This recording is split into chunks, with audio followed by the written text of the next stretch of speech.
Entonces,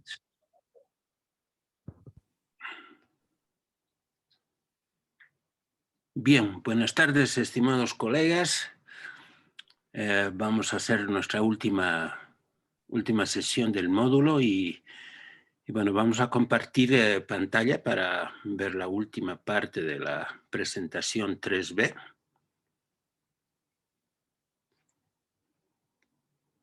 Y esta tiene que ver un poco más con la parte operativa misma de nuestro plan estratégico. Y lo que vamos a ver es que estamos en nuestro componente estratégico, en el subcomponente actividades, y vamos a ver el tema cómo organizamos nuestras mismas actividades, ¿no? Entonces, vamos a notar, por un lado, el grupo de relaciones por niveles. Y este grupo de relaciones tiene una estrecha relación, habíamos dicho antes, con las líneas estratégicas que se establecían de los objetivos específicos. Entonces, los objetivos específicos tienen que tener una relación muy estrecha con la parte organizacional, interinstitucional, de visibilización social o de interacción sociocultural, siempre dependiendo del tipo de organización. Pueden entrar todas estas o algunas dentro de los grupos de relación que tenemos en nuestra organización. Para cada una de ellas, un mecanismo, además de eso, de ayuda para poder organizar mejor cada una de nuestras actividades es considerar, digamos, una forma de esquemática, digamos, de relaciones, de niveles de relaciones que tienen nuestras organizaciones.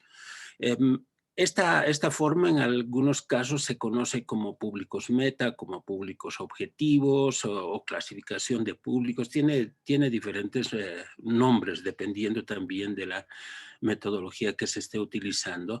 En todo caso, yo he preferido utilizar, digamos, niveles de relación como una idea que nos permita organizar mejor a las otras instituciones, actores, sujetos con los que nosotros vamos a entrar en relación, ¿no?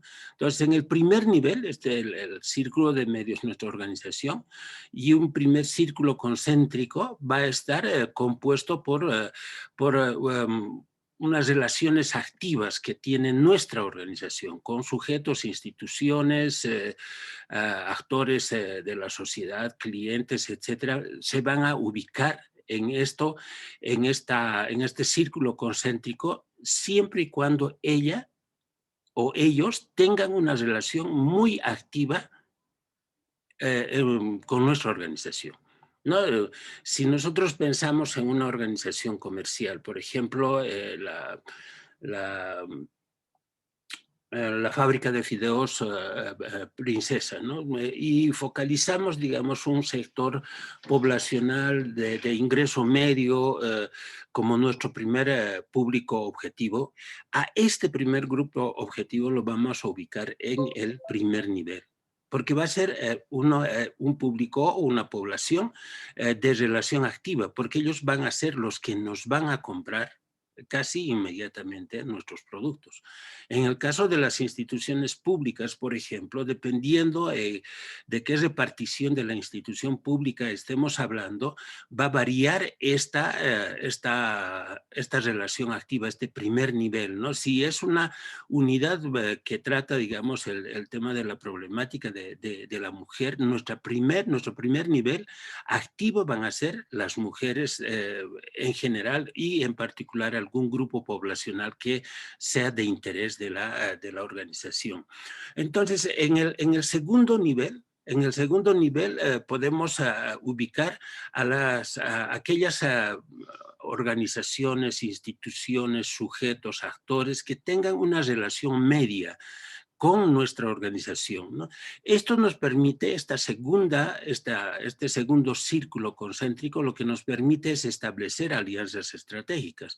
Vamos a poner dos ejemplos, por ejemplo, de alianzas estratégicas. En el ámbito privado, por ejemplo, las alianzas estratégicas que se pueden establecer para los propósitos de nuestra organización. Para los propósitos de nuestra organización pueden ser los medios de comunicación, por ejemplo, con quienes podemos hacer una serie de actividades, concursos, o, rifas o no sé qué, otro tanto de cosas, ¿no? Entonces, si hablamos de instituciones públicas, este segundo nivel van a ser, por ejemplo, si seguimos tomando en cuenta el ejemplo de Fideos Aurora, las alianzas, de las instituciones públicas y nuestra repartición está trabajando con el tema de la mujer, podemos establecer relaciones, una relación media, una relación estratégica, una alianza estratégica con ONGs que trabajen el tema de la mujer, agencias de cooperación que apoyen a los temas de mujer. Podemos trabajar, digamos, estratégicamente, como está haciendo, por ejemplo, algún municipio con la policía para tratar la problemática de la mujer y en concreto la violencia contra la mujer, etcétera, ¿no? En el segundo nivel vamos a ubicar a todo lo que signifique una relación que nos permita y nos ayude a conseguir el logro de los objetivos que nosotros nos planteamos como organización. Y finalmente, en el tercer nivel van a estar, son relaciones de apoyo, y estas relaciones van a estar vinculadas fundamentalmente en lo que se refiere al apoyo financiero o a la inyección de capitales hacia una empresa determinada. Entonces, acá podemos ubicar, en el caso de las empresas privadas, a los posibles inversores en nuestro emprendimiento, a los posibles socios o la gente que pueda poner un poco de dinero dentro de nuestra organización privada, ¿no? Y en el caso de las organizaciones públicas y en el caso también de las ONGs, este tercer nivel es el nivel de apoyo vinculada con la cooperación internacional, ¿no? O sea, las agencias de cooperación que puedan ayudar a que se cumplan los objetivos o los planes o programas o proyectos que se han desarrollado dentro de nuestra organización. Estos tres niveles, en todo caso, tienen diferentes tratamientos. Cuando nosotros estamos en el primer nivel de relación activa con un grupo poblacional determinado, la relación comunicacional que vamos a tener va a ser mucho más dinámica. Aquí vamos a concentrar muchas de nuestras acciones que nos permita, digamos, siempre plasmar en realidad los objetivos que nosotros nos hemos propuesto. La relación media con las alianzas estratégicas, la relación comunicacional no es tan intensa como en el primer nivel. Entonces, y finalmente en el último nivel es muy esporádica, que se puede resumir, digamos, a comunicaciones muy eventuales sobre los logros alcanzados en las actividades desarrolladas en nuestro primer nivel, ¿no? Entonces, comunicaciones más administrativas, por ejemplo, porque le interesa a este nivel cómo se está utilizando los recursos que ha introducido en nuestra organización, ¿no? Entonces, esta forma de organización me parece un tanto más simple, más esquemática, que nos permite pensar, digamos, nuestros niveles de relación comunicacional que deseamos establecer en nuestras actividades, ¿no? Volvemos entonces a ver los ámbitos de trabajo en los que nosotros podemos ubicar estos niveles de relación, y ahí vamos a tener que a nivel organizacional vamos a tener también, vamos a poder aplicar estos niveles. ¿sí? Vamos a ver cuáles son los niveles más importantes al interior de nuestra organización y cuáles son los menos, no es que sean menos importantes, es mal dicho, ¿no? La comunicación más activa y la comunicación menos activa. Entonces, en lo organizacional lo que nosotros vamos a desarrollar es una comunicación interna. En lo interinstitucional vamos a plantear una concepción comunicativa externa. En la visibilización social vamos a trabajar básicamente con la comunicación externa y la interacción sociocultural va a ser comunicación externa, ¿no? Entonces, si nosotros analizamos este esquema, vamos a vamos a tener que pensar en dos formas de comunicación en nuestras actividades cuando estemos encarando cada uno de estos ámbitos de trabajo de nuestro plan estratégico. Para eso nuevamente les planteo una matriz que pueden utilizar en algún momento. Es una matriz única para cada uno de para los diferentes ámbitos de trabajo, ¿no? Para el organizacional vamos a tener una referencia a un grupo general, ¿no? Un grupo específico y el perfil del grupo, ¿no? Entonces, eh, también este mismo esquema vamos a utilizar para el interinstitucional, el de visibilización social y el ámbito sociocultural. Entonces, ¿cómo funciona esto, no? Por ejemplo, en el ámbito organizacional, tomando siempre como referencia y como ejemplo lo desarrollado en la subalcaldía sur del gobierno municipal de La Paz, entonces el grupo general son los funcionarios de la subalcaldía sur del municipio de La Paz, ¿no?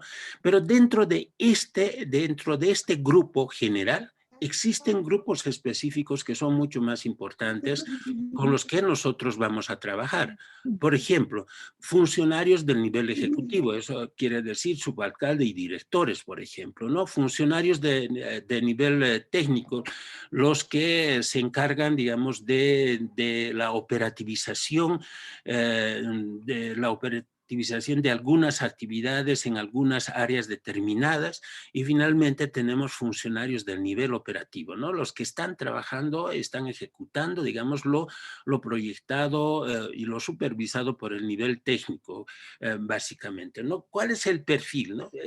Lo que nosotros tenemos que tener en cuenta es cómo podemos identificar a este grupo específico, cuál es la idea que nosotros tenemos de este grupo específico, y entonces marcamos lo siguiente, ¿no? Entonces, para los funcionarios de nivel ejecutivo es un nivel de liderazgo institucional, dirige a la organización, tiene una capacidad de toma de decisiones en las políticas de la subalcaldía sur, tiene referentes para la resolución de conflictos, o sea, tiene la capacidad para resolver conflictos que se puedan presentar dentro de la subalcaldía, lidera acciones en situaciones de desastre natural, por ejemplo, muy específicamente en el macro sur, ¿no? Entonces, anotamos, digamos, algunas características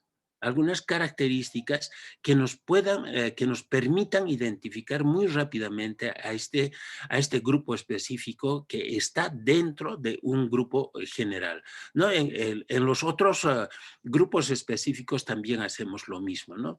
Si vamos a revisar, por ejemplo, en el ámbito interorganizacional, hay un grupo un grupo general de decisores políticos, por ejemplo, ¿no?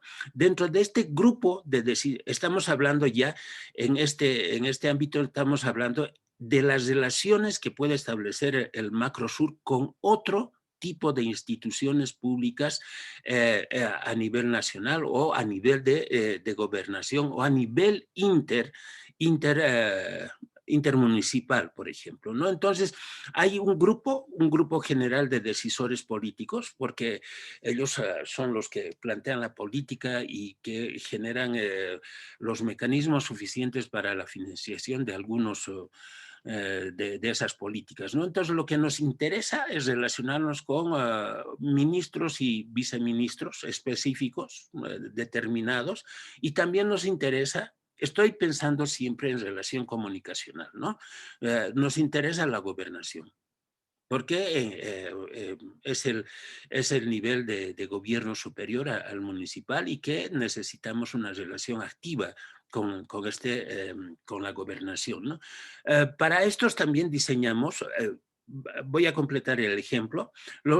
Por ejemplo, si tenemos un nivel de decisores políticos, también tenemos dentro del mismo macro distrito sur decisores sociales, como son las juntas escolares, las juntas de vecinos, las organizaciones del transporte público, los gremiales, los sindicatos de los mercados, etcétera. Esas organizaciones son decisores sociales dentro del Macrosur, y para cada uno de ellos vamos a diseñar su perfil específico, siempre pensando en términos de comunicación. ¿Para qué nos sirve, por ejemplo, cada uno de estos decisores sociales? ¿Sí? Entonces, en el grupo específico de ministros, viceministros, ¿por qué junto esta relación? Porque la comunicación que yo establezca no necesita entrar a una relación activa. Más bien yo me quedo en un segundo nivel de relación con este grupo poblacional. Entonces, es de una relación media, como habíamos establecido, como hemos comentado en los niveles de relación. Aquí puedo, en el caso del ejemplo, mi primer nivel, la de la relación activa, por ejemplo, en relación a los decisores políticos van a estar en este segundo nivel y hasta el tercer nivel. En tanto que los decisores sociales son las organizaciones sociales que tienen una relación mucho más activa con el gobierno sur, con la alcaldía o la subalcaldía del macro sur. Entonces, es una relación activa, ¿sí? Entonces, lo que me interesa es precisamente trabajar con estas organizaciones para el logro de las políticas institucionales que yo me pueda proponer. Y necesito del nivel medio y del apoyo a las instituciones de los niveles subnacionales superiores al municipio, llámese gobernaciones, llámese el nivel central de gestión gubernamental, ¿no? Entonces ubico de acuerdo a mis necesidades y a lo que estoy pensando qué debe ser el plan de comunicación, dónde voy a poner un ministerio, dónde voy a poner una agencia de cooperación, dónde voy a poner un viceministerio, etcétera, etcétera, ¿no? Entonces, tengo 3 niveles de trabajo también en la parte interinstitucional, ¿no? Entonces, para cada uno de ellos, para los grupos específicos que van a ser ubicados dentro de los diferentes niveles de relación, voy a diseñar un perfil, ¿no? De las juntas escolares, por ejemplo, ¿no? Organizaciones sociales relacionadas a las unidades educativas fiscales fundamentalmente. Tiene como funciones el control, la vigilancia y la exigencia de mejor calidad de la educación. Ahora sí, estamos listos. Y se disponen favorablemente a todos los temas que vayan a involucrar relacionados a la mejora de la calidad educativa, ¿no? Entonces, vamos marcando ese tipo de perfil para cada uno de los grupos. Y aquí en el tema de visibilización social, un tanto que cambia la nominación. Sí, este grupo principal es el grupo más activo con quienes quiero implementar algo, ¿no? Y es mi población objetivo meta, mi población blanco, como dicen algunos otros, y tenemos un grupo secundario que sería ese grupo estratégico de los niveles de relación del que habíamos hablado. Pero interesa fundamentalmente, en el caso concreto del que estamos hablando, como grupo específico, interesa a los jóvenes, ¿no? Mujeres y hombres, y el perfil que se construye para este grupo específico tendría que ver como grupo social heterogéneo en términos económicos, culturales y sociales, ¿no?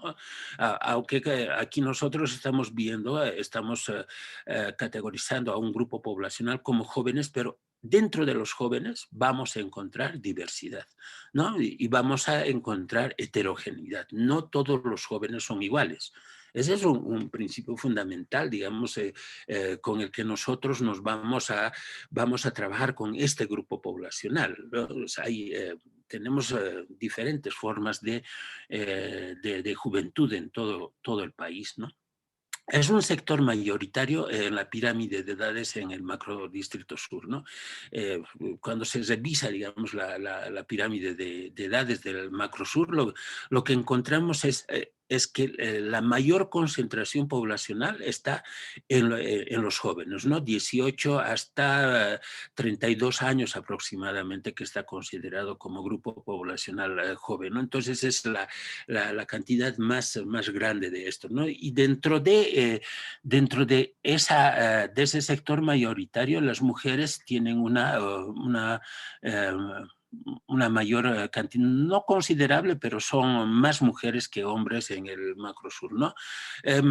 ¿Cómo son estos jóvenes dinámicos y con capacidad de movilización en temas que les afectan y en los que se involucra directamente, ¿no? Entonces, esto tiene que ver mucho por la proliferación, no tanto de los problemas sociales macros, sino que de problemas muy concretos, ¿no? O sea, de las causas que han empezado a emerger unos años atrás. Por ejemplo, la causa de medioambiental, la causa de cuidar de los animales, la causa no sé, por ahí puede aparecer una posibilidad de interculturalidad, etcétera, ¿no? Son grupos que tienen otro tipo de motivaciones sobre temáticas muy concretas, ¿no? Entonces, no van tanto, la motivación de estos grupos poblacionales no están tan vinculados a cambiar las estructuras de la sociedad y demás, ¿no? Los grandes discursos que manejábamos hasta hace un tiempo atrás, ¿no? Estos grupos poblacionales, los jóvenes desarrollan mucho las causas, ¿no? El emprendedurismo también es un elemento aglutinador que tienen los jóvenes, porque tienen que buscar una forma de inserción a un espacio de trabajo, entonces empiezan a desarrollar cosas de emprendimientos y se van colectivizando entre ellos mismos y multiplicando más allá, ¿no? Es un sector social que busca ser parte de la sociedad en términos de igualdad y aceptación de su visión de mundo, ¿no? Y esto tiene que ver, dentro del perfil se coloca porque nosotros hemos hablado con varios grupos de jóvenes y se siente o sea, la sensación que a nosotros nos dejó es como que la juventud es como como un grupo poblacional en tránsito, ¿no? De la infancia, de la adolescencia a la adultez, ¿no? Y como está en tránsito, no tiene una construcción de futuro, no tiene aspiraciones de futuro, más o menos ellos perciben que las cosas van por ahí, ¿no? Entonces, y lo cierto es que ellos están buscando mayor protagonismo. Estoy hablando también en esa temporalidad que ha debido ser como 4 años atrás, 4 o 5 años atrás. Ellos estaban buscando en su tiempo mayor protagonismo en diferentes ámbitos de la sociedad, ¿no? Pero la condición que ellos ponían era la igualdad y la aceptación, ¿no?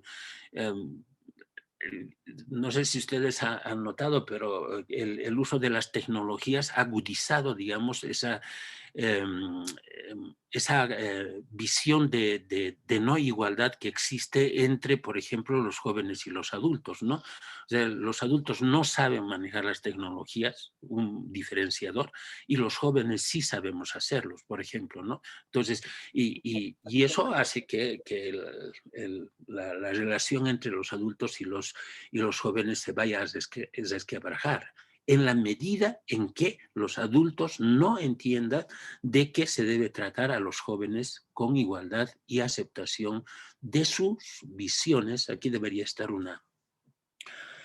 ser plural, de sus visiones de mundo, ¿no? Entonces, eh, a los jóvenes en general lo que les gusta mucho, lo que trabajan ellos es un protagonismo en el presente. Ellos quieren ser protagonistas de ahora, de ya, ¿no? Para eso hacen muchas cosas, desarrollan muchos proyectos, están muy vinculados en temas, lo que les comentaba hace un momento, de emprender diferentes tipos de negocios, de empresas, diferentes tipos de causas. El arte y la cultura está muy, muy presente dentro de los jóvenes, y también el protagonismo, digamos, em, como inserción laboral, o sea, dentro de un ámbito de trabajo. ¿No? Ese protagonismo es muy importante para mostrar su capacidad, para mostrar que ellos están cualificados dentro de la sociedad, ¿no? Tiene un potencial propositivo, tiene una visión creativa de los fenómenos y los objetos que están a su alrededor, ¿no?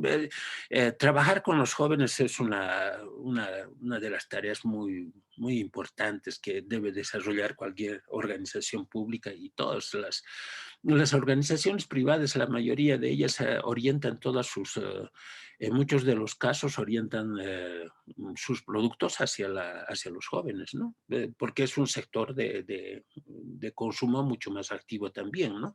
Las personas mayores son un poco más conservadoras en el consumo, ¿no? Y mucho menos son los niños, ¿no? Entonces, vamos armando así nuestros ámbitos de trabajo. En el sociocultural, por ejemplo, seguimos el ámbito, el grupo general son los jóvenes, ¿no? Los específicos hemos encontrado núcleos culturales de jóvenes en los barrios, ¿no? Estos jóvenes son parte de las redes de puntos culturales barriales que existía en su momento, ¿no?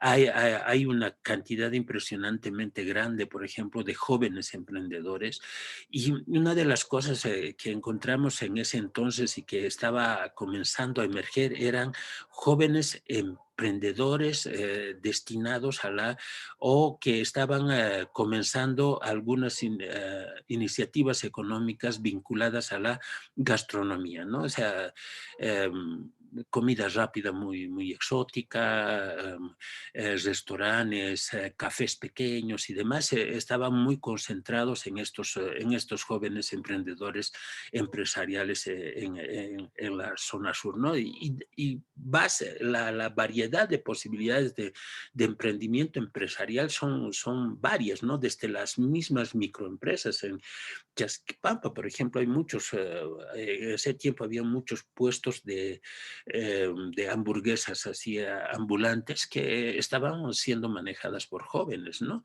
Entonces, luego tenemos a otro grupo poblacional también significativo que se encontró en el sur, eran jóvenes innovadores en aplicaciones y contenidos TIC, ¿no? Habían unas 3 empresas de jóvenes que estaban trabajando en el tema de la innovación de aplicaciones y contenidos, ¿no? Hasta donde sé, por ejemplo, este tema de los jóvenes innovadores en aplicaciones y contenidos en el Alto es muy significativo, ¿no? Pero estas iniciativas son muy, muy individuales o muy de grupo. No tienen mucho apoyo de reparticiones estatales y mucho menos de privadas, ¿no? Jóvenes que se dedican a crear prótesis, por ejemplo, fácilmente en el Alto debe haber un estrés, hasta donde yo tengo información, ¿no? Entonces, este grupo de jóvenes también tiene un perfil determinado, desarrollan aplicaciones de manera autónoma, diseñan y realizan contenidos digitales de utilidad social. Y listo, o sea, no necesito más información para definir el perfil de este grupo poblacional. Hay otro grupo de jóvenes que se dedicaba al ambientalismo, ¿no? Jóvenes autónomos que realizan actividades ambientales, reforestación, cuidar que no los lavados de los cerros en época de lluvias y una serie de cosas que van trabajando los jóvenes, ¿no? Y finalmente, como ejemplo, tenemos, bueno, hasta ahí llegamos. Son los 4 ámbitos de trabajo y lo que corresponde cuando nosotros ya tenemos definido estos perfiles, lo que corresponde es desarrollar las actividades para cada una de las relaciones comunicacionales que queremos establecer al interior y con el entorno comunicacional que hemos definido, ¿no? Entonces, lo que hacemos, esto ya es planificación, vamos a definir qué tipo de actividades por grupo poblacional vamos a desarrollar y ahí tenemos también otra matriz que puede ayudar, digamos, a hacer a esquematizar, a trabajar de una manera un poco más ordenada lo que se pretende hacer, donde tenemos el grupo general, tenemos los grupos específicos, no, el grupo general, no, la definición de actividades y medios y canales para el grupo general, ¿no? Entonces, ¿cómo se llena estas matrices? Entonces, si nosotros tenemos como grupo general los funcionarios de la subalcaldía sur, entonces lo que podemos hacer en términos de utilización de medios para relacionarnos con este grupo poblacional pueden ser, digamos, boletines, talleres de inducción en comunicación estratégicas, el tema de habilitar las cuentas y las redes sociales, la utilización de los medios del gobierno autónomo municipal, etcétera, etcétera, ¿no? Pero vamos definiendo qué es lo que queremos hacer y qué medios vamos a utilizar con este grupo poblacional, ¿no? En los decisores políticos, por ejemplo, aquí es el segundo nivel, digamos, de relación. Podemos preparar algunos brochures, unas carpetas de presentación de los lineamientos, conversatorios, presentaciones PowerPoint y demás cosas, ¿no? O sea, cosas que les sean útiles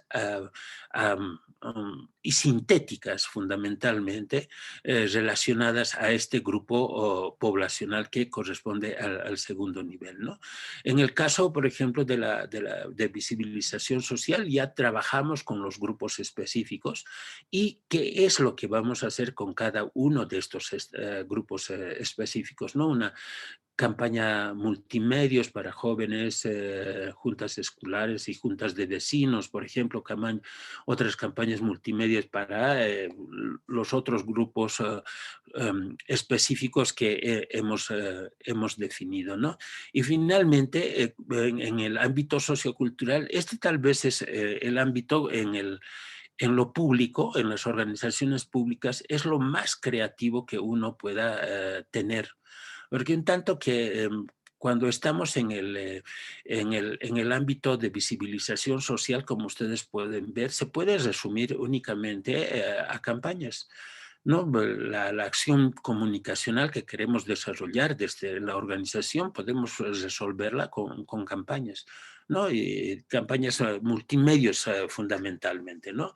En algunos casos generar movilizaciones ciudadanas, en algunos casos apoyar en la elaboración de estrategias de comunicación también que les ayuden a mejorar sus relaciones, etcétera, etcétera.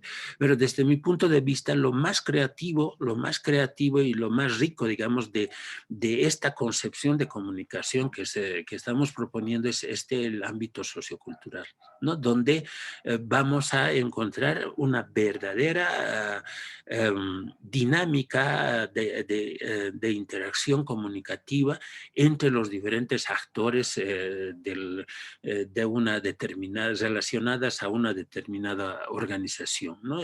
En este caso, por ejemplo, se ha diseñado varias actividades y lo interesante es que de este plan es una institución pública el gobierno municipal. Entonces no tiene los recursos suficientes como para la implementación del plan. Pero lo que sí acordamos es que las diferentes unidades operativas dentro de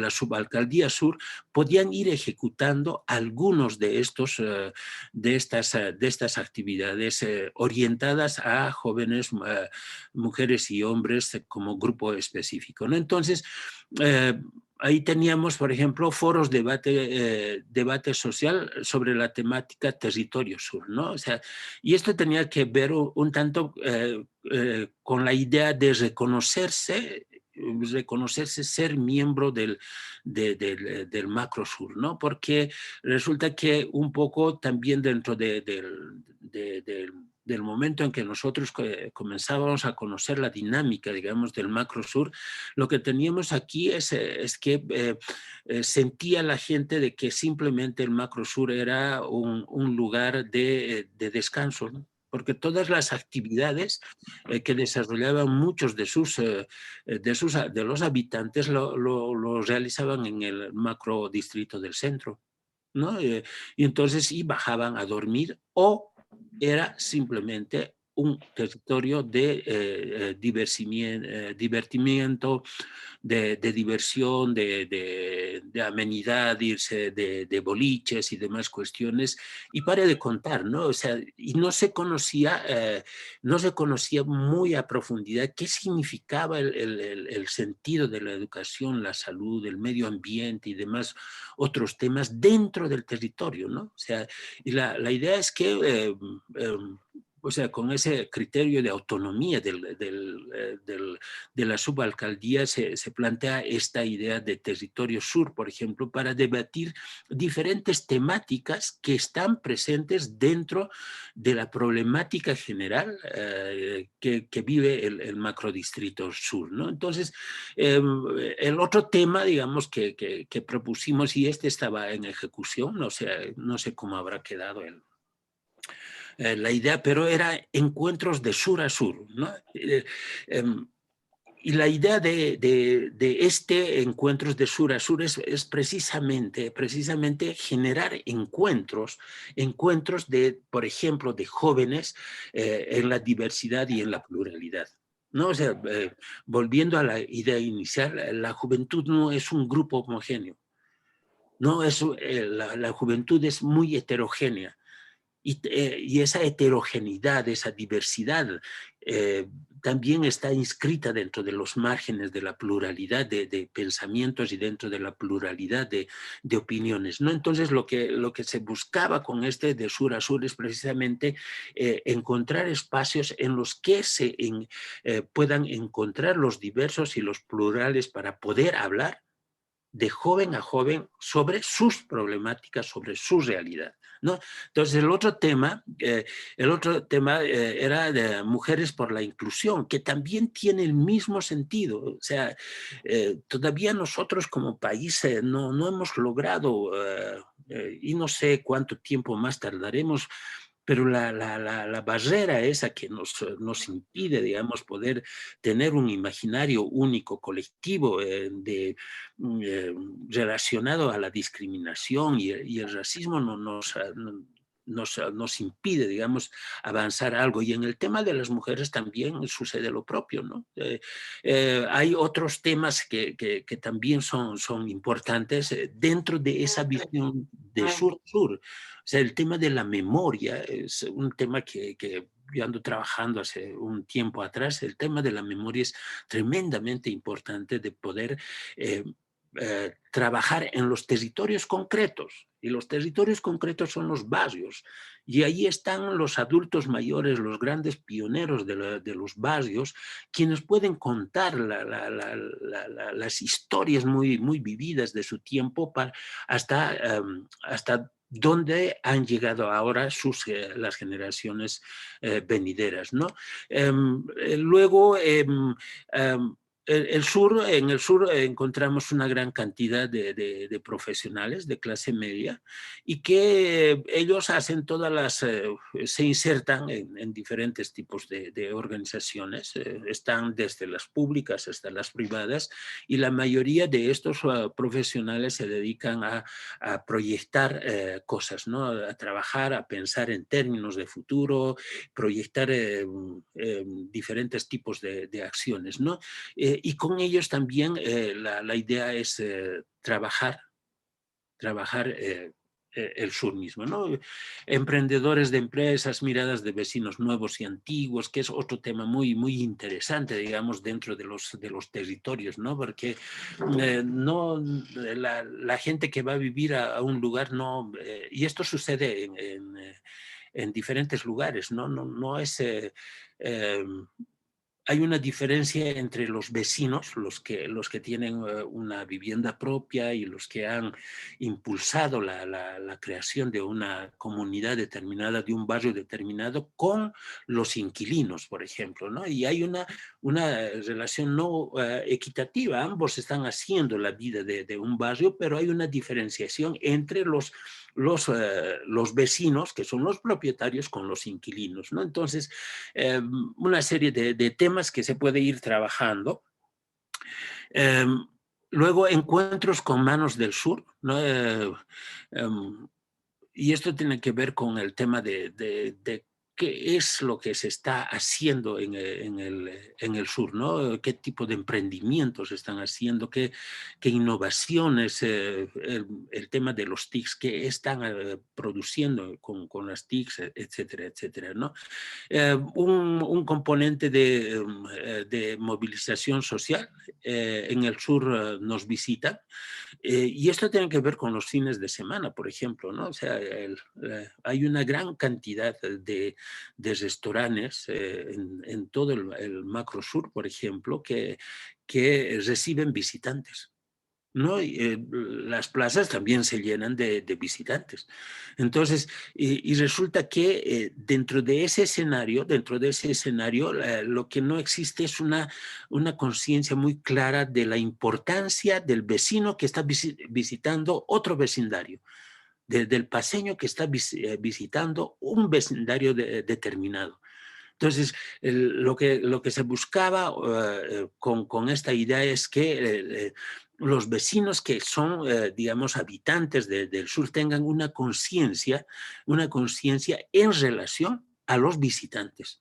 Y esa conciencia tiene que decir, por ejemplo, que no sea discriminadora, que no tenga algunos aires racistas, que sea un ambiente más acogedor y demás cuestiones, porque esta actividad, esto en turismo llaman como turismo interno, ¿no? Entonces, el ir de un barrio a otro barrio es parte de esa lógica turística interna, ¿no? Porque cuando vas al otro barrio, al menos vas a consumir un refresco y estás dinamizando la economía de ese barrio, ¿no? Entonces, en el sur, mucha de la dinámica económica está precisamente en la recepción de visitantes de diferentes lugares de la ciudad de La Paz y de la ciudad del Alto, ¿no?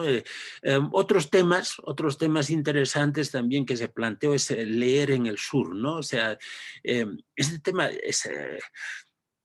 y es uno de los déficits, no solo del sur, sino que de todas las ciudades del territorio boliviano, es que no estamos teniendo espacios donde la gente pueda leer. Y necesitamos urgentemente leer, desde las novelas hasta la historia, hasta lo académico, pero necesitamos que la gente pueda dinamizar estos procesos, dinamizar la lectura como un hábito necesario para también recuperar algunas ideas, ¿no? Miradas del sur que tienen que ver con concursos, Paraíso Sur, por ejemplo, que tienen que ver con temas de limpieza, ecología, paisajismo, etcétera, etcétera, ¿no? Las redes de puntos culturales barriales, por ejemplo, ese es otro tema. Y el último que tiene que ver mucho con el tema de la dinámica artístico-cultural vinculada con la música, que se le puso el nombre de Latidos del Sur, ¿no? Entonces, vean ustedes, en cada una de estas actividades que se proponen para este grupo poblacional en específico, para los jóvenes, podemos hacer una cantidad impresionantemente grande de cosas. Una cantidad que en verdad vamos a tener jóvenes en cada una de estas posibilidades de propuesta. Porque no todos piensan de la misma forma. Cada uno tiene una inclinación distinta. Si yo soy un joven emprendedor, voy a buscar a mí similar emprendedor para poder establecer una relación comunicacional y dinamizar también el mismo territorio, ¿no? Entonces, vean ustedes cómo vamos trabajando en detalle estos temas y ya operativamente lo que hacemos es decimos cómo vamos a gestionar el plan, cuáles van a ser las etapas, nominativamente declarativamente mejor, estas etapas de implementación, el cronograma, temporalmente cómo vamos a distribuir todas nuestras organizaciones y cuáles van a ser las intensidades de trabajo y un tema importante que es la evaluación del proyecto, ¿no? Pero la propuesta en esta evaluación es desde el ámbito comunicacional, ¿no? Entonces, la gestión interna es quiénes van a implementar este plan, ¿no? Un coordinador o jefe de la unidad de comunicación, un responsable de prensa, un responsable sociocultural, como algo mínimo, ¿no? ¿Cuál es el perfil que deben tener estos profesionales que van a ocupar estos cargos y cuáles van a ser las funciones que van a tener estos cargos? Ahí tenemos diseñado son unas recomendaciones que se hace a la organización al momento de presentarle el plan, ¿no? Entonces, las etapas de implementación tiene que ver cómo organizo la implementación del plan, cómo implemento el plan y cómo evalúo y cierro el plan, porque el plan tiene un ciclo de vida. Entonces, aquí hay dos modelos de formas de organizar, digamos, nuestras actividades en términos de tiempo, espacio, actividad, y seguramente pueden encontrar varios otros para su implementación. Y la evaluación tiene que ver con dos temas básicamente, ¿no? La gestión de la estrategia, cómo se ha gestionado el plan estratégico y la eficiencia de la comunicación, ¿sí? Entonces, y, por ejemplo, vamos a tener, digamos, unas variables y vamos a sugerir unos indicadores de evaluación, ¿no? Desde los objetivos de la unidad ejecutora, que sería la unidad de comunicación, existencia de un plan de implementación, consenso y participación, etcétera, ¿no? Entonces, vamos anotando qué temas deben ser evaluados al final o en el mismo proceso de implementación del plan estratégico. ¿Sí? Y en la eficiencia de la comunicación vamos a ver variables como imagen institucional, percepción de las acciones comunicacionales, calidad de los materiales de comunicación, capacidad de distribución de los materiales impresos, calidad de la comunicación, valor público de la comunicación, ¿sí? Entonces, ya anotamos para cada uno de ellos o todos o más o menos sus respectivos indicadores de acuerdo siempre al tipo de organización con la que estamos trabajando el tema este, ¿no? Entonces, hasta aquí queda todo el modelo de diseño de un plan estratégico de comunicación y, bueno, nos daremos un tiempito para poder escuchar comentarios, por favor. La palabra, licenciado Eric Butrón. Sí, adelante, por favor. Sí, Miguel, ¿verdad? Miguel, sí, Miguel Cañaviri. Sí, adelante, Miguel. Mire, a mí me interesa mucho esto de la planificación o la elaboración de un plan estratégico que tiene que ver tanto con los públicos externos e internos por diferentes razones. La primera, porque todas las instituciones se ven a sí mismas como si fuesen, como si fuesen lo único que existe del universo. Me Mm, hace recuerdo a esa enfermedad llamada autismo, ¿no? mm, O a ese problema llamado autismo, porque se miran hacia adentro y creen que todos son muy buenos, mm, excelente todo lo que hacen, y les critican, y a quien critica, más o menos hay que descalificarlo. He notado esa tendencia en algún momento, inclusive en la gente que trabaja en algunas instituciones, Los o masistas. instituciones públicas, inclusive las privadas. Entonces, a mí me parece muy importante tomar en cuenta cómo estamos internamente, porque no, cuando no hay un buen clima institucional, por supuesto, no hay un buen rendimiento, ¿no? O sea, cuando no tenemos ni siquiera canales de comunicación, de lo que llamo yo, por lo menos, relaciones fraternas en el trabajo. mm, Pues cuando existe ese tipo de problemas, empieza a tensionarse, empieza a descomponerse y, por supuesto, nuestras relaciones con otras instituciones van a ser muy difíciles. Nuestras ujú, relaciones con el ámbito social va a ser muy difícil y, por supuesto, la generación de algunas actividades en el ámbito sociocultural casi nula, sin ninguna duda. Eh, Usted nos ha hablado bastante del macrodistrito sur. Entiendo que la zona sur es bastante grande, el macrodistrito ujú, sur es grande. sí. Yo puedo ratificar algunos de los elementos que ha dicho. Yo vivo en Achumani. Mire, en Achumani, por ejemplo, no es que la gente sea apática, no quiera, y eso lo hemos comprobado. En realidad, no hay quien gestione, proyecte, elabore proyectos que permitan, por ejemplo, la interrelación vecinal. Mm, Hasta antes de la propuesta de ingreso del Pumacatari a Chumani, los vecinos no se saludaban entre ellos. En realidad, nadie sabía quién vivía al frente o sabía quién sí, vivía al lado, al otro lado y tal vez sí, del sí, frente, pero nada más. mm, Había una especie de compactación, de separación más bien, de atomización de los individuos que viven en la zona. Yo no puedo hablar del macrodistrito sur porque de verdad no he hecho ningún estudio, pero sí puedo hablar de Achumani, por lo menos por todo lo que ha ido sucediendo. Entonces, por primera vez nos llaman a asambleas con el tema de que va a entrar el Pumacatari y los problemas que había, porque no olvidemos que no fueron solamente los conductores que se oponían de la zona sur, etcétera, había todo un plan político que lo conocemos, está en acción además, ¿no? Por ejemplo, yo pertenezco a un grupo de comunicadores egresados de la UMSA, creo que el compañero Eric Butrón también está, los compañeros egresados en los 80 y en los 90, ujú, ¿no?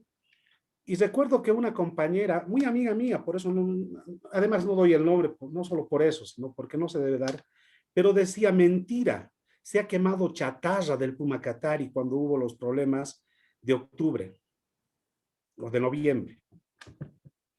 Y claro, es una falsificación de la realidad porque eran los nuevos buses. Sin embargo, más allá de que haya sido chatarra, nadie tiene el derecho a quemar ese tipo de cosas, ¿verdad? Porque responde a la propiedad de los paseños, que después veremos si fue buena, si fue mala la inversión, etcétera, y otros canales. No es la quemas, precisamente. Pero eso ha ayudado a la organización de los vecinos. Recién los vecinos se han empezado a reconocer entre sí, a saludar, mm, ahora tiene otra característica, ha dado un salto cualitativo en las relaciones interpersonales, por lo menos. Y cuando les planteábamos, necesitamos hacer actividades que nos permiten interrelacionarnos, ¿no? Muchas de las canchas, por ejemplo, cerradas con candado, etcétera, Mm. y no se pudieron desarrollar, pero sería muy interesante, por ejemplo, para los que trabajan en instituciones que puedan proyectar desde el punto de vista del ámbito sociocultural actividades que sean ordenadas. A ver, en el campo académico, ya necesitamos espacios de lectura, necesitamos esto, etcétera. En el campo productivo, en el ámbito productivo, necesitamos hacer estos proyectos. En el ámbito de la expansión, ¿no? Del deporte, digamos, en campeonatos de fulbito, eso ayudaría mucho, no solamente a la interrelación, sino a la construcción de hábitos saludables de vida en sociedad. No me estoy refiriendo a que el deporte da salud, Mm. ¿no? Sino que la interrelación da salud. Eh, Decía esto porque yo puedo hablar de varias experiencias donde las instituciones se miran hacia adentro y creen que están haciendo bien y no consultan, no miran desde fuera. Hay algunos lugares, por ejemplo, que terminan rebasando el límite porque no tienen las condiciones elementales, ¿sí? Porque se reclama y no se escucha, porque hay maltrato, etcétera. Esas cosas yo las he vivido en carne propia como experiencia y hemos tenido que organizarnos para reaccionar en otros municipios, en otras relaciones interinstitucionales, etcétera. Y acá una pregunta, solamente una pregunta, ¿no? Porque sí quería intervenir, sí quería decir, eh, la gente es tan diversa, como decía Eric, que tenemos, por supuesto, diferentes intereses para interrelacionarnos, o sea, que facilitaría interacciones de otro nivel. Pero, ¿qué es de la responsabilidad? Quería preguntarle el papel de la responsabilidad institucional y sobre todo de la responsabilidad empresarial, ¿no? Porque hay una responsabilidad y eso creo que coadyuva a generar imagen de la institución, a generar buenas relaciones con las instituciones, las organizaciones o las empresas que están presentes en determinados lugares, etcétera. ¿Cuál debería ser el lugar que le damos a la responsabilidad empresarial? Gracias, distinguido Eric. Empresarial privada. Sí, claro, la Sí, responsabilidad empresarial privada. a ver, es que cuando nosotros planificamos, debemos tener siempre en cuenta la contextualización de donde vamos a pensar en primer lugar el plan y la estrategia que queremos implementar. Y por el otro lado, tenemos que pensar en las relaciones, ¿no? Y en el elemento motivacional de las organizaciones privadas, ¿no? Porque algunas se dedican únicamente al tema, por ejemplo, de tener utilidades y listo, ¿no? Y me deslindo de otro tipo de responsabilidades que vaya en relación directa a la responsabilidad social empresarial, ¿no? O sea, que yo me involucre en cierta medida con la misma sociedad haciendo algunas actividades que permitan mejorar la calidad de vida de los ciudadanos. ¿No? Esa es la noción, digamos, un poco simple de la responsabilidad social empresarial, ¿no? Entonces, ¿qué es lo que sucede en nuestro país sobre este tema en concreto de la responsabilidad social empresarial? No, está bien, yo tengo un monto de dinero que voy a destinar a la responsabilidad social empresarial, pero voy a poner muy bonitos los jardines, pero que esté mi logotipo.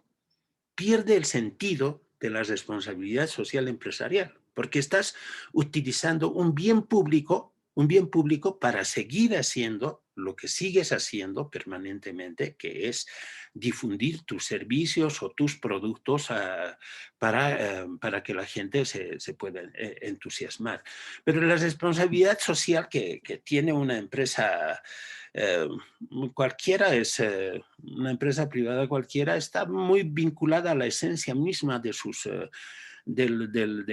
del producto o del servicio que están ofreciendo, ¿no? O sea, eh, me pongo a pensar, por ejemplo, cuál es la responsabilidad de una fábrica que embotella bebidas alcohólicas y que consumen los jóvenes y que no son bien tratadas.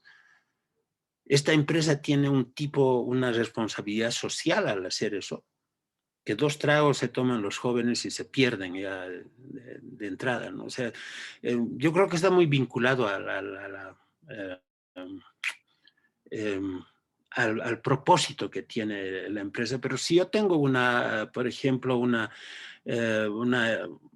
empresa pequeña de alimentos, sí estoy teniendo una responsabilidad social clara.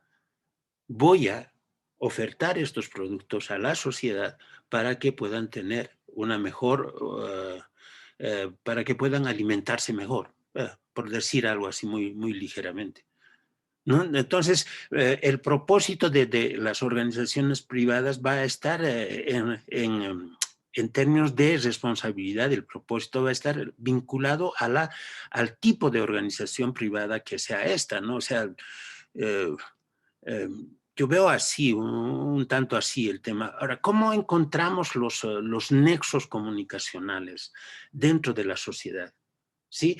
La empresa privada lo que preferencia es la visibilización social. O sea, el marketing, la publicidad, las campañas, etcétera, etcétera, ¿no? Las promociones, los patrocinios de actividades y todo eso con el propósito de acelerar el consumo de sus productos. ¿Sí? Entonces, pero ¿cómo hacemos? Los intentos han sido interesantes en La Paz, hay que leerlos así también desde una visión positiva, ¿no? O sea, los recursos económicos no son suficientes en ningún municipio, entonces encuentro a los privados para que puedan hacerse cargo de algunos parques y ello significa, ok, pongan su aviso de una determinada forma, pero se encargan del cuidado de este parque, por ejemplo, ¿no? Esa ha sido una idea interesante de relación, digamos, entre lo público y lo privado, ¿no? La responsabilidad va a estar siempre vinculada en términos de población, en cómo yo voy a aportar desde el lugar en el que me encuentro para mejorar la calidad de vida de los ciudadanos. Si los ciudadanos no tienen una buena calidad de vida, el consumo es bajo. Entonces, si yo soy una empresa que tiene una intención de expansión o de lo que fuere, yo voy a apostar por la calidad de vida también de mis ciudadanos, ¿no? Entonces, yo creo que este tema merece, digamos, una discusión así un poco más amplia, pero me quedaría hasta acá, Miguel. No sé si satisfago tu expectativa. Sí, pero yo creo que es muy importante. Yo, por ejemplo, conozco algunas plazas. Don Max Fernández, cuando era el ejecutivo de la cervecería, ha construido plazas y varias de esas plazas se llaman Plaza Max Fernández, ¿no? Entonces, le quita el verdadero sentido de la responsabilidad empresarial, ¿no? Que debería ligarnos mucho para mejorar las condiciones. Eh, en el Beni, por ejemplo, he conocido mucho la alcaldía cuando estaba el señor Shiriki. Yo he trabajado en el Defensor del Pueblo antes de ir a Guarizata, pero a eso me refería, ¿no? Maltrato a la gente, etcétera. Y después querían ser visibilizados como institución pública, como algo que debería gozar de respeto, de cariño, no sé, de qué cosas. Y así no se puede, por supuesto. Gracias, licenciado Eric. Gracias a ti, Miguel. Flavia, por favor. Buenas tardes, Lic. Buenas tardes, Flavia. A propósito de lo que comentaron, tengo dos dudas. La cultura organizacional, en realidad, la planificación en comunicación, ¿cómo se ajusta a la cultura organizacional? Porque en realidad este es uno de los elementos que da la identidad a la institución u organización. Y la segunda pregunta es, en la planificación en comunicación, ¿cómo se constituye el ecosistema de medios digitales? Es a partir de estos públicos, las últimas matrices que nos mostraba en función a los actores o a los protagonistas dentro de la planificación en comunicación, ¿puede ajustarse ahí el ecosistema de medios digitales o en todo el proceso, licenciado. Simplemente eso, gracias. En el tema de la cultura organizacional está el foco de atención a esta temática está muy vinculado a la parte administrativa, ¿no? A la parte financiera, administrativa de las organizaciones públicas fundamentalmente, ¿no? Que sí tiene que ver con la comunicación, pero no es tanto el propósito mismo de un plan de comunicación que se pueda implementar.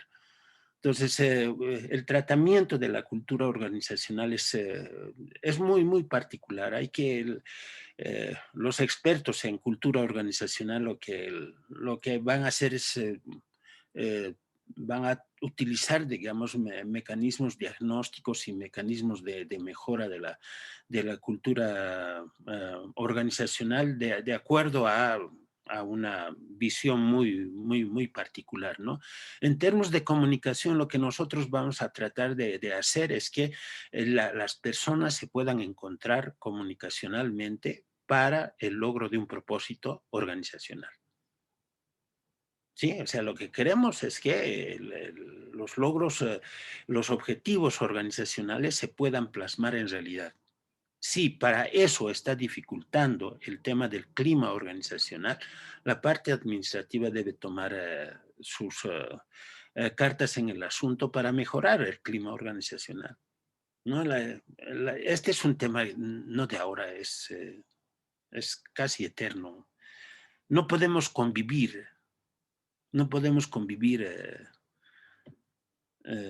pacíficamente, diré así, entre compañeros de trabajo. Siempre tenemos alguna cosa que nos diferencia. Y eso se tiene que resolver, se tiene que trabajar. Hay técnicas, hay nuevas formas de reclutamiento. Por ejemplo, en Europa, las grandes empresas ya no toman tanto atención en cuántos títulos tienes, cuál es tu expertise profesional y todo eso, ¿no? Concentran en el momento de reclutar a sus funcionarios, toman atención fundamentalmente en la calidad del ser humano que va a trabajar en mi organización, en mi empresa, ¿no? La calidad, o sea, si es empático, si tiene buen humor, si es una persona íntegra, etcétera, etcétera, ¿no? Entonces, estas cosas que están sucediendo en diferentes partes del mundo están modificando también la concepción del lugar de trabajo. No, porque por lo regular la gente va a un lugar de trabajo porque necesita ingresos, ¿no? Y punto. Pero en verdad un lugar de trabajo como un lugar de estudio, un lugar donde desarrolles una determinada actividad, es un lugar, es un lugar donde tú debes mostrar a plenitud lo que tú eres esencialmente, ¿no? Y eso se va a traducir en ser un buen tipo y en ser un buen profesional. Pero yo no encuentro una diferencia entre el ser buen tipo y el ser buen profesional. Porque en los dos casos siempre va a existir un algo de esa persona distinta que va a tratar de ayudar a las organizaciones. Va a tratar de... Pero si yo no soy un buen tipo y me estoy aferrando al cargo y no quiero moverme del cargo y demás cuestiones, voy a obstruir algunas otras posibilidades. Porque me estorban, pues. Si yo quiero este trabajo, me voy a quedar con el trabajo, ¿no? Pero estos temas son parte del tratamiento, digamos, de toda la parte administrativo-financiera de las organizaciones, ¿no? Ahora, en lo referido a los medios digitales, esta propuesta no tenía una intensidad tan grande como la que se tiene ahora de uso de medios digitales, ¿no? Era una intensidad media baja, digamos. Pero sí hay que pensar también yo estoy trabajando ya hace bastantes años sobre un concepto nuevo que se llama las narrativas transmedia, ¿no? Y que estas narrativas transmedia lo que hacen es concebir la producción de contenidos no desde esa lógica unimedial que se tiene. O sea, por lo regular, cuando producimos contenidos, pensamos simplemente en un medio. Y ese medio lo distribuimos en las redes y pensamos que ya estamos haciendo una comunicación digital. No, a eso se llama, se puede llamar cross-media o se puede llamar multimedia o algo así, ¿no? Pero lo transmedial es que hay que crear un universo narrativo. Nuestra organización es un universo narrativo. Cuando pensamos una posibilidad de plan estratégico como la que les propongo, estamos pensando en un universo narrativo, porque estamos tomando muchos elementos que son parte de la misma realidad, ¿sí? Y todos estos elementos que están ahí presentes en la realidad son elementos narrativos, están contando cosas dentro de la misma realidad.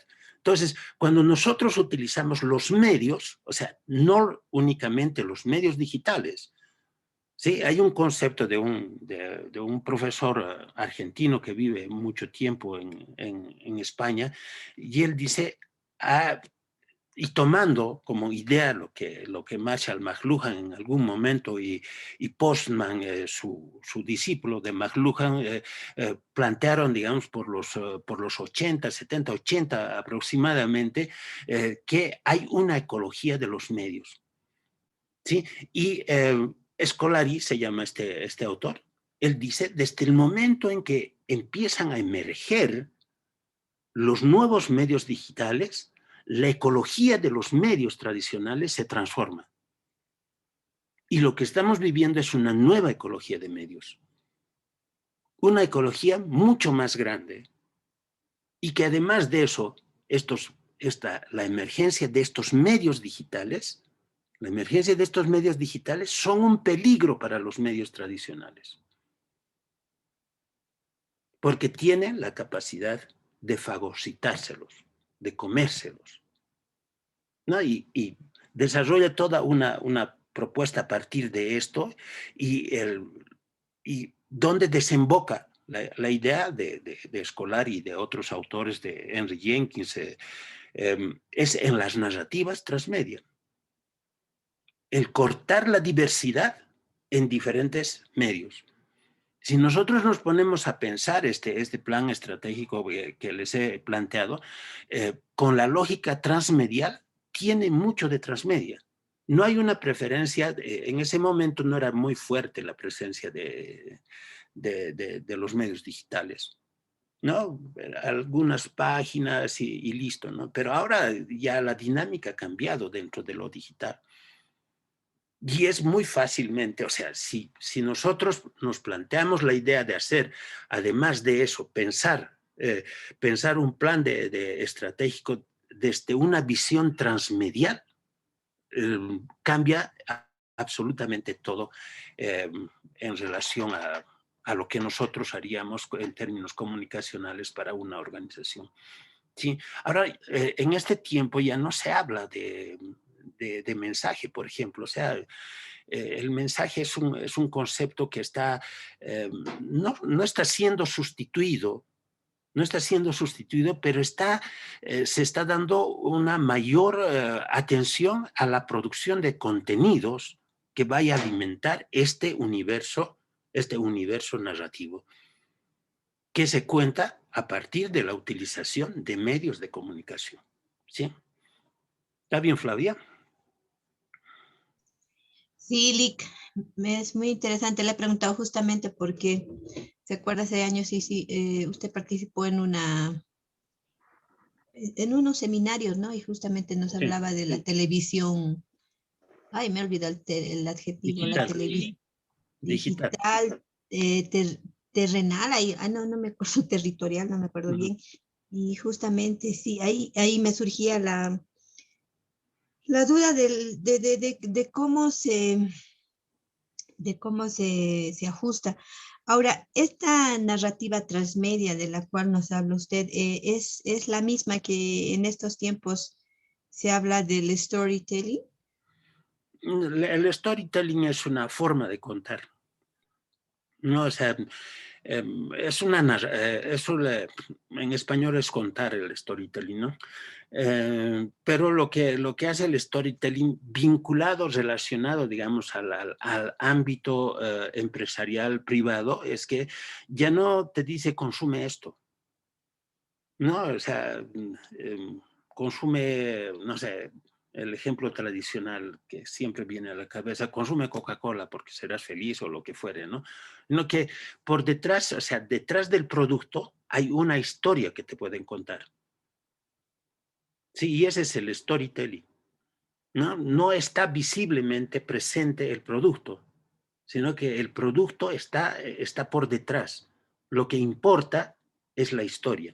Y cuando estás contando una historia, tienes que contar para emocionar a las personas, para que las personas se puedan emocionar. Ese es un poco el sentido del storytelling. Ahora, en el tema de las narrativas transmedia, sí se hace storytelling. Se hace storytelling, ¿no? Cuando estamos hablando de ficción. Pero cuando hablamos de documento, de un documental, por ejemplo, no existe, es otra forma la construcción de la narrativa. Súper, gracias, Lico. Pues, para servirte, Flavia. ¿Alguien más, por favor? Sí, buenas tardes, Bernardo, licenciado. buenas tardes. Estuve escuchando con mucha atención la participación de nuestros compañeros y también su exposición. Indudablemente estamos en un momento trascendental en términos de los cambios vertiginosos y la inmediatez fundamental con la que se tiene que dar respuesta a estos cambios si no queremos quedar fuera de la historia específica, del entramado de las distintas historias, ¿no?, que estamos viviendo. Me ha resultado muy interesante el enfoque organizacional en el ámbito urbano, ¿no?, ya con una específica práctica en un barrio macro distrito de la ciudad de La Paz, ¿no?, donde se han puesto en práctica, como nos ha expuesto, toda una planificación organizacional con objetivos específicos. Pero al final también nos indicaba que no habían usado muchos elementos digitales en ese momento, ¿no? En los últimos 2 años, producto por la pandemia, hemos sido precipitados prácticamente a la construcción de la misma manera que existe, bueno, ya se estaba construyendo este espacio, ¿no? De la misma manera que existe un espacio urbano físico con articulaciones, nodos, y que son susceptibles estos espacios de intervención desde este punto de vista organizacional, con una plataforma comunicacional específica, etcétera. De la misma manera, se ha organizado un espacio digital equivalente, podríamos decir, a este espacio urbano en el que físicamente convivimos. También ahora existe un espacio digital en el cual también convivimos con sus carreteras, nodos, especificidades, etcétera. Y uno de esos elementos fundamentales que más salió, digamos, a la luz en los últimos años, en la diversificación de la forma de hacer comunicación, porque los más media del siglo XX, el quinto poder, etcétera, etcétera, ya están chao, ¿no?, en la historia. Ya estamos asistiendo a la muerte lenta de los periódicos, de ese periódico del siglo XX, y ahora vemos los newsletters y otras adaptaciones fragmentadas, ¿no? Fragmentadas de narrativas específicas y lo que puede ser ahora la transmedia, ¿no? Una estrategia fundamental equivalente. Entonces, en este contexto donde tenemos un espacio urbano específico, susceptible de ser organizado, etcétera, también tenemos un espacio digital, ¿no?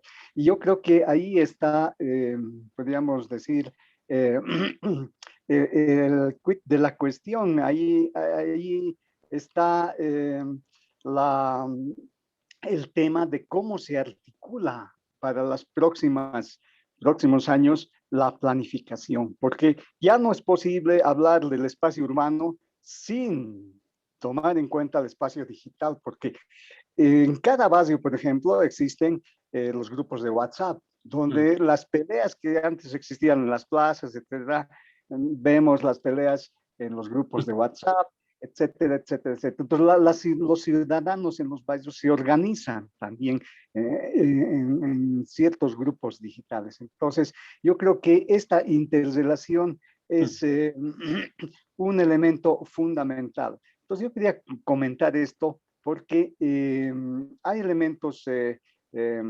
precisos ya muy estudiados en la planificación organizacional. Entonces, con este comentario yo quería hacerle la siguiente pregunta. ¿Cuáles serán los puntos de articulación actuales de estos dos espacios? Digamos, porque la pandemia evidentemente nos ha catapultado ya prácticamente a una consolidación de un espacio digital en el que estamos viviendo en este momento forzados por la educación universitaria primaria, buena, mala, a la mala, sin ancho de banda, etcétera, pero sí se ha construido, se está construyendo un espacio digital equivalente a ese espacio urbano que es susceptible de organización. Entonces, mi pregunta es, actualmente, ¿este enfoque existe? ¿Hay algún estudio? ¿Hacia dónde vamos según su criterio en términos organizacionales en esta relación de dos ámbitos susceptibles de ser planificados? Sí, interesante, interesante la pregunta, interesante la participación. Lo que sucede es que, desde mi punto de vista, no existe una diferencia sustancial entre lo virtual y lo real. No, o sea, yo creo que existe es parte de una misma realidad. No es que sean dos realidades distintas. No, lo único que varía es el uso de la tecnología, porque en lo uno vas buscando las interacciones, interrelaciones entre los sujetos mediadas por tecnologías. En lo cotidiano, o sea, me refiero al espacio digital, pero también en el espacio real nosotros utilizamos continuamente tecnología. ¿Sí? Y esta afirmación tiene muchos riesgos, ¿no? Porque, por ejemplo, el alfabeto no es algo natural, es algo creado por el hombre. ¿Para qué es creado? Para mejorar la comunicación entre los sujetos. Entonces, hay formas, digamos,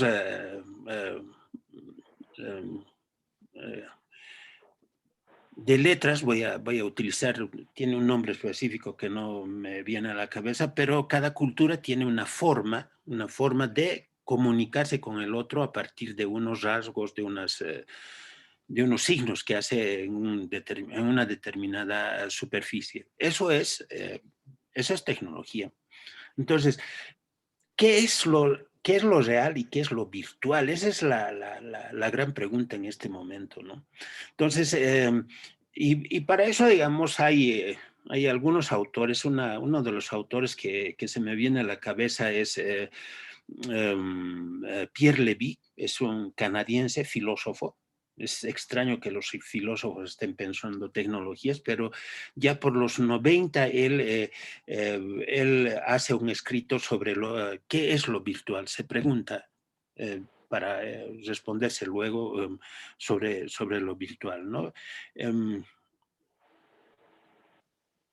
Pero con esta idea de las narrativas transmedia, con la idea de la ecología de los medios, con la idea de las interfaces tecnológicas dentro de las relaciones dentro de la sociedad, esta distinción entre lo virtual y lo real un poco que se va difuminando. Porque lo que nosotros vamos a encontrar por detrás de todo esto es una cantidad impresionantemente grande de contenidos, de información, de data, que busca ser conocimiento, que busca ser comunicación, que busca ser significación dentro de la sociedad, ¿no? Entonces, cuando se habla en términos de narrativas transmedia, es precisamente este concepto, esta idea es que te ayuda a entender de que la diferenciación entre lo virtual y lo real no existe. Y que todo lo real, ¿no? Desde el mismo territorio, desde la geografía, desde la ciudad, pasando por los medios tradicionales, pasando por las reuniones de grupos de personas que están intercambiando algún tipo de contenidos y pasando por todo lo que significa esa ecología, ese ecosistema digital, todo ello se interrelaciona en procura de poder contar una historia muy grande utilizando lenguajes específicos. ¿Sí? YouTube va a utilizar un lenguaje audiovisual. Hay sitios donde preferencian el texto antes que otro tipo de soportes. Los podcasts, por ejemplo, están haciendo, son un boom en este momento en Europa. Están contando cosas muy, muy, muy bonitas, muy simpáticas a partir de la utilización del audio. Las narrativas breves con TikTok, por ejemplo, y Instagram, ¿no? O sea, son formas comunicacionales, que están utilizando un determinado soporte tecnológico. No es que sea, o sea, el tema cuando nosotros encontramos la distinción o queremos encontrar la distinción o la diferencia entre lo virtual y lo real, no está tanto en el propósito de la comunicación. Porque el propósito de la comunicación es que podamos entrar en un diálogo, podamos conversar, como lo estamos haciendo en este momento. Y tenemos una interfase que nos está permitiendo comunicarnos, que es la tecnología, ¿no? La computadora, el celular, lo que fuere, más la conexión a Internet, son tecnologías que están facilitando esta comunicación.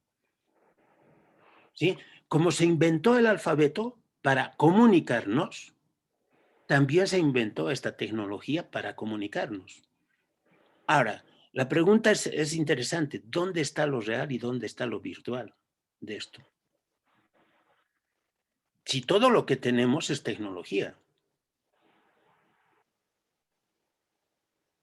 Solo que tenemos tecnologías analógicas y tenemos tecnologías digitales.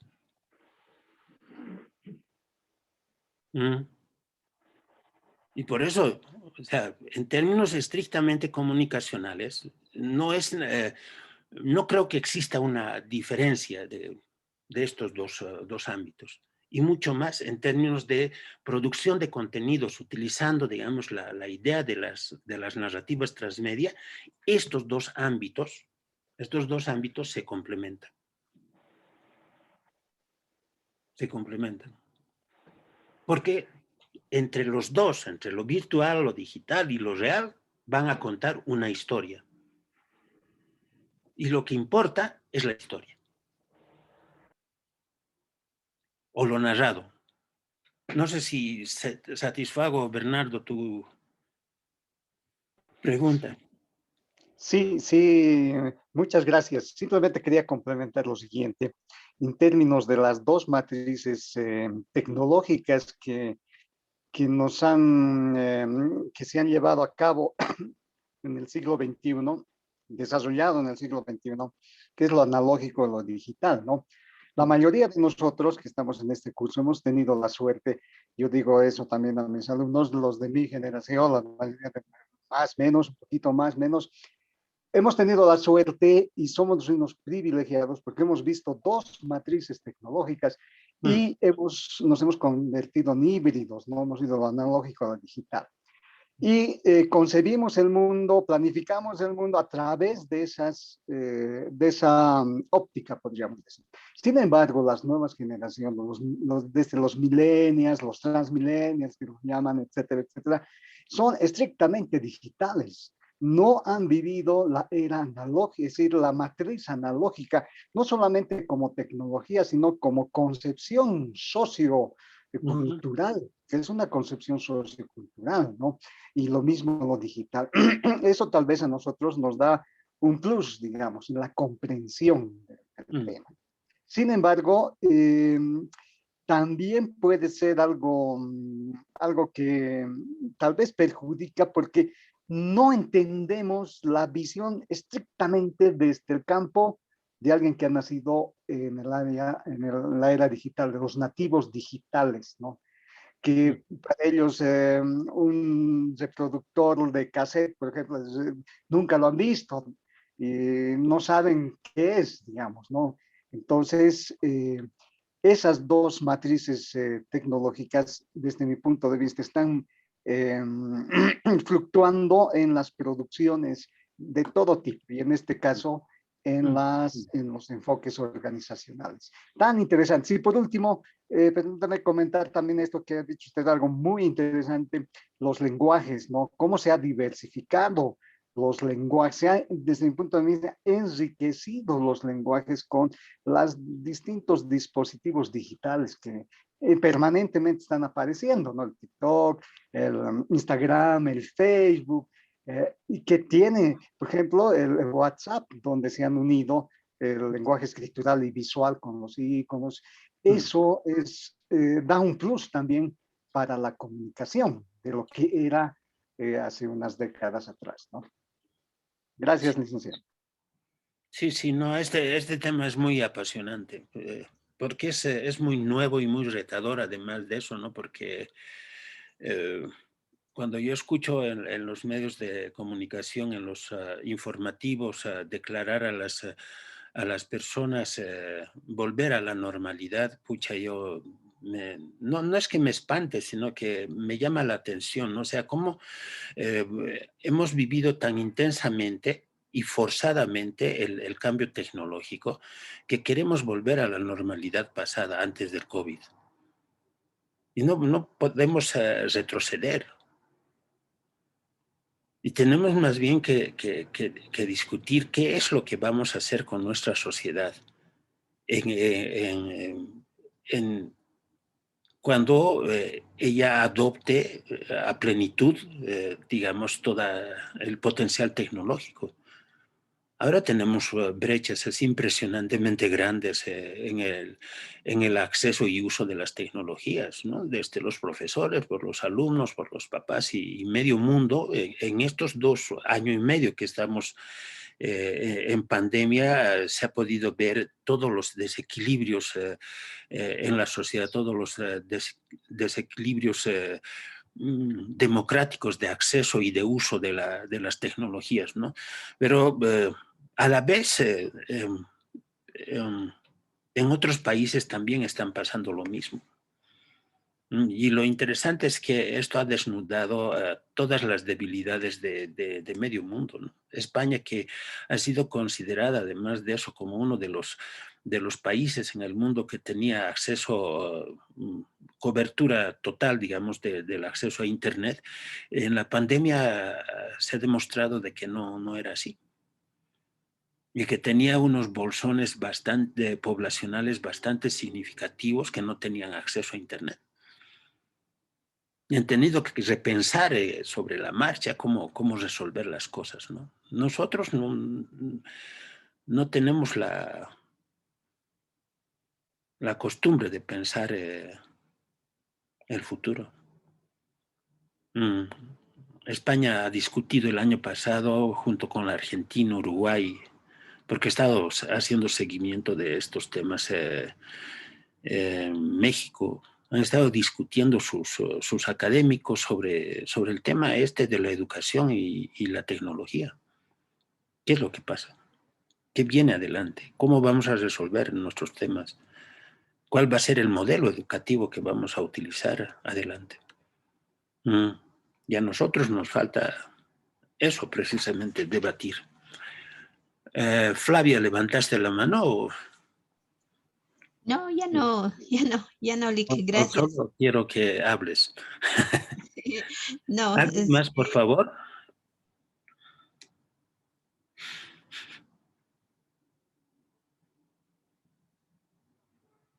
Bien, nos vamos a dar un tiempito de descanso de 5 minutos, por favor. Antes de que continúes la grabación, no sé si sea oportuno que grabemos. Es para hablar un poco sobre el trabajo. Muy bien, queridos amigos, colegas, maestrantes, todos, pues hemos llegado al final de nuestro módulo. Espero haber satisfecho todas sus expectativas, espero haber abierto nuevas ventanas para el conocimiento, espero haber pues llenado del poco conocimiento que tengo esa vasija impresionantemente interesante que tienen ustedes en su mente, ¿no? Mi primer agradecimiento es para la universidad. Y en verdad que le agradezco desde lo más profundo de mi corazón, porque yo tengo una relación sentimental muy, muy, muy profunda con el Alto, y siempre ha sido una de mis deseos poder dictar una clase en la UPEA. La universidad me da esa oportunidad, la carrera me da esa oportunidad, la maestría me da esa oportunidad. Estoy muy agradecido. Dentro de poco les voy a hacer llegar a una propuesta de trabajo de un proyecto que estoy diseñando, para que también la carrera pueda incorporarse en los márgenes de este proyecto. Y bueno, aquí estoy. Tiene mi teléfono. Cualquier cosa que ustedes necesiten, absolutamente cualquier cosa, pues estoy para servirles. Todo lo que yo pueda aportar en aclarar algunas ideas que pueda surgir por ahí, pues encantado lo voy a hacer. Sí, muchas gracias, Randy, por confiar en mí y por confiar en mí en este módulo, ¿no? Porque ha sido interesante el comienzo de este módulo. Vale, muchas gracias. Muchas gracias. Agustina, por favor. Sí, Magíster, compañeros, buenas tardes. Magíster, personalmente agradecerle por todas las sesiones que nos brindó. Han sido muy productivas, personalmente, muy reflexivas, para ver cuál es el rol verdadero del área de comunicación en las instituciones, y el rol también de un comunicador en esta realidad, en el actual vivir, y hacer una lectura de esa realidad para ser más propositivos y no dejarnos llevar por la rutina. Las herramientas que nos ha proporcionado, repito, personalmente han sido y son y serán demasiado útiles para mí para poder desempeñarme mejor en el campo en el cual estoy. Le quedo profundamente agradecido por la forma tan sabia que ha conducido estas sesiones y este módulo. Muchísimas gracias, muy amable y muy gentil en todo su aspecto. Gracias, Agustina. Inga, por favor.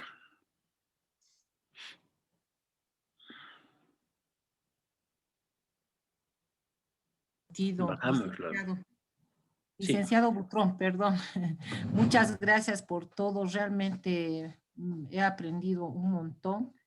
Me ha dado también una perspectiva distinta, me ha ampliado y realmente nos va a ser muy útil porque la comunicación es muy amplia y su forma y su metodología de abordar cada, cada, eh, cada, cada sábado realmente nos ha nutrido. Personalmente le quedo eternamente agradecido.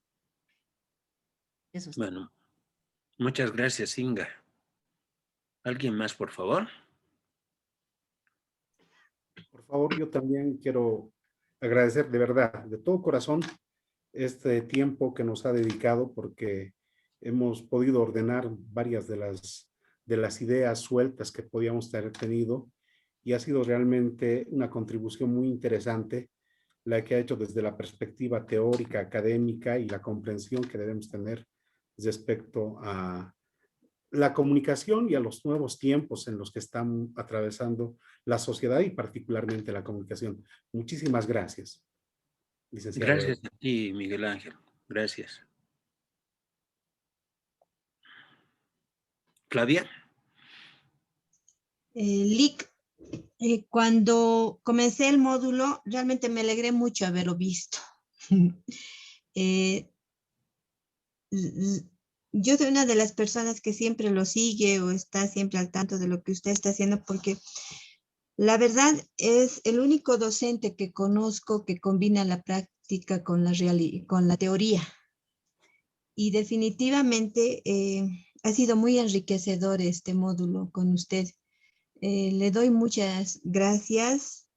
Estoy muy agradecida porque definitivamente ha actualizado nuestros conocimientos. O como dice Miguel, nos ha ayudado a sistematizar quizás mejor algunas cosas que estaban por ahí sueltas. Yo me acuerdo en los años 90 una consultoría que hizo y que me tocó aplicar. Y realmente fue para mí muy novedosa, fue muy impactante, fue muy interesante, no lo conocí esas veces, entonces dije, ¿quién es Eric Butrón? Porque era muy interesante lo que había hecho. Y ahora que veo lo que nos ha dado y nos ha pasado, nos ha compartido esas planificaciones que había hecho con el macro distrito, con Canata y seguramente otras cosas más que ha hecho, definitivamente nos sirve mucho. Muchísimas gracias, Lic. Espero volverlo a encontrar y gracias por darnos la posibilidad de comunicarnos con usted para algunas dudas. Espero no lo molestemos mucho. Muchas gracias. Éxitos, Lic. No, encantado que me molesten. Además de eso, me encanta a mí. Muchas gracias, Flavia. Unas cuantas personas más y después Randy puede cerrar el módulo. Licenciado Butrón, bueno, agradecerle por toda la enseñanza que nos ha dado en este módulo, ¿no es cierto? Recogemos con mucho agrado esta propuesta que hace de trabajar sobre un proyecto, ¿no? Quien le habla es el coordinador del Instituto de Investigación de la carrera. Me gustaría que podamos reunirnos con nuestro señor director, bueno, el licenciado Marco Moreno, no sé si está, ¿no? Para poder ver cómo podemos coadyuvar sobre el proyecto que usted mencionaba, ¿no? En la carrera. Sí. De todas maneras, licenciado, muchísimas gracias. Siempre es grato verlo. Yo fui su alumno también en pregrado hace varios años atrás. Entonces, muchas gracias y estaremos ya muy pronto reunidos. Pues muchas gracias, pucha, ya estoy tan viejo, ¿eh? Sí, vamos a estar en comunicación en relación al proyecto este. Sí, pierde cuidado, Jaime. Muchas gracias. Sí, Marco. buenas tardes a todos y todas. Licenciado Butrón, si me permite, de la misma manera como me antecedieron mis compañeros y colegas, el licenciado Oliva y los demás colegas que han uso de la palabra, también darle las gracias, licenciado Butrón, por todo lo que ha dejado en este módulo de la maestría. Yo sé que uno cuando más aprende se da cuenta que hay mucho más que le falta por aprender aún y nos ha dejado con muchas inquietudes de verdad y preguntas que, bueno, la verdad es que nos queda todavía por ver y poder absorber más cosas en función de lo que si se va dando en la maestría. Licenciado, muchas gracias por los conocimientos brindados, por todo el esfuerzo, por todas las ganas que le puso en este módulo. La verdad, nosotros nos quedamos muy agradecidos, muy satisfechos con los contenidos que vimos en este módulo, licenciado. La verdad, ha sido un gusto haberlo tenido como docente en este módulo de la maestría. Y bueno, esperemos vernos muy pronto, cercanamente. Los mejores deseos, licenciado Butrón, y una vez más, muchas gracias. Pues gracias a ti, Marco. Muchas gracias. Ahora sí, querido Magister Adelante, Eric Butrón. Dandy, por favor. Ya. Bueno, nuestro querido Magister Butrón nos ha dictado el módulo 2, gestión de la comunicación corporativa.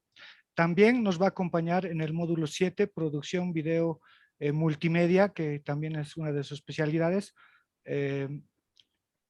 Eric Butrón es magíster en gestión de la comunicación, magíster en comunicación inteligente. Hemos tenido el gusto, querido magíster, yo agradecido por todo su cumplimiento, su educación, todas las fechas ha cumplido, nos ha presentado los documentos ejemplarmente, querido magíster, como hemos aprendido en la UMSA, querido magíster, mentira, querido magíster, pero me ha entregado perfecto, muchísimas gracias, su trámite ha entrado rapidísimo, así, o sea, todo sin observaciones, sin nada. Muchísimas gracias, magister, es usted un hombre también muy educado. Muchas gracias. Y también por todo el conocimiento, querido magister. Ahorita tengo muchas cosas que pensar también para hacer el trabajo de investigación. Muchas gracias, querido magister. Vale, pues con las palabras de Randy, pues cerramos este módulo y estoy atento a su comunicación y encantado pues de compartir con ustedes todo lo que pueda venir hacia adelante, ¿sí? No duden en escribirme, ahí estoy en casi todas las redes sociales, tienen mi teléfono también, me hacen un mensaje por WhatsApp, encantadísimo, yo voy a estar en comunicación con ustedes.